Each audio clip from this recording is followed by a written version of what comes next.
আজকে একটা অসুখের কথা বলবো, যে অসুখটা সবাই আমরা জানি, কিন্তু এটা যে কত দ্রুত এবং এটা যে কত মারাত্মক প্রাণঘাতী হতে পারে সেটা সম্পর্কে আমাদের হয়তো সেরকম সম্যক ধারণা নেই।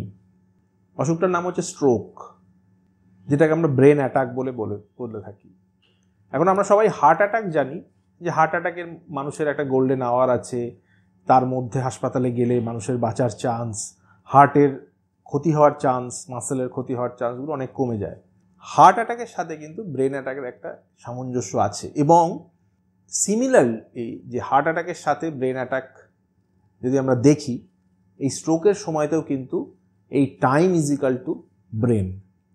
আপনি যত তাড়াতাড়ি স্ট্রোক ধরতে পারবেন এবং যত তাড়াতাড়ি হাসপাতালে পৌঁছতে পারবেন, সেক্ষেত্রে কিন্তু স্ট্রোকের থেকে পক্ষাঘাতজনিত সমস্যাগুলো হওয়ার চান্স অনেক কমে যায়। তাহলে স্ট্রোকটাকে কি করে বুঝবেন তাড়াতাড়ি? সেক্ষেত্রে কতগুলো সিমটম আছে, খুব ইম্পর্টেন্ট সিমটম, সেগুলো কিন্তু আমাদের মাথায় রাখতে হবে। আর আমাদের দেশে যে স্ট্রোক হয় সেটা মূলত হচ্ছে ইসকেমিক স্ট্রোক, মানে যেখানে মাথার যে ব্লাড ভেসেলসগুলো আছে সেখানে ক্লট জমে স্ট্রোকের সৃষ্টি করে। আর কম পরিমাণে যেটা হয়, প্রায় 80% সেটাই কারণ। কম পরিমাণে হচ্ছে 15 থেকে 20% হচ্ছে আপনার ব্রেনে হেমারেজ হয়। তা এই যে ইসকেমিক স্ট্রোক, এর যে কতগুলো ম্যানিফেস্টেশনস আছে, যেমন ধরা যাক কোনো রুগী হয়তো ইমিডিয়েটলি বলছেন যে তিনি তার কোনো একটা হাত নাড়াতে পারছেন না, অথবা তার ব্যালেন্সে সমস্যা হচ্ছে, সাডেনলি অ্যাপিয়ার্ড সিমটমস, তার চোখটা ড্রুল করে যাচ্ছে, ড্রপ করে যাচ্ছে চোখটা, অথবা তিনি হয়তো কথা বলতে গিয়ে জড়িয়ে যাচ্ছে।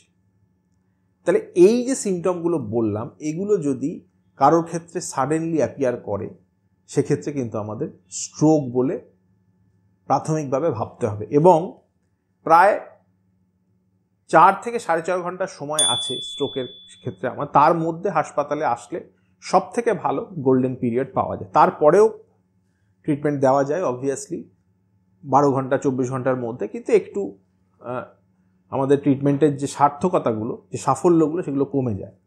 তো আপনারা যদি দেখেন বাড়িতে এই ধরনের সমস্যাগুলো যেগুলো বললাম, যে একটা ব্যালেন্সের সমস্যা হচ্ছে, কথা বলতে গিয়ে জড়িয়ে যাচ্ছে, হাত পা কোনো একটা দিকের হাত পা পড়ে যাচ্ছে, আপনি হয়তো চোখটা ড্রপ করছে, তো এই যে জিনিসগুলো যদি থাকে তাহলে প্রাথমিকভাবে এটাকে স্ট্রোক হিসেবে ভাববেন, এবং তাড়াতাড়ি নিকটস্থ হাসপাতালে নিয়ে গেলে যে হার্টের চিকিৎসাগুলো আমরা দেখেছি সেই রকমই রক্ত পাতলা করার ওষুধ, অথবা অ্যাঞ্জিওগ্রাফির মাধ্যমে, ব্রেনের অ্যাঞ্জিওগ্রাফির মাধ্যমে সেই ক্লট, সেই ওষুধগুলো দেওয়া যায় লোকালি। সো আউটকাম কিন্তু অনেকটা বেটার, এবং মানুষ কিন্তু এই যে পক্ষাঘাত হয়ে পড়ে থাকা এই ব্যাপারটা থেকে অনেকটাই মুক্তি পেতে পারে।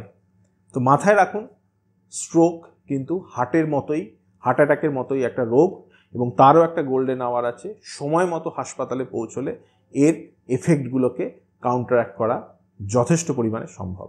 ভালো থাকবেন।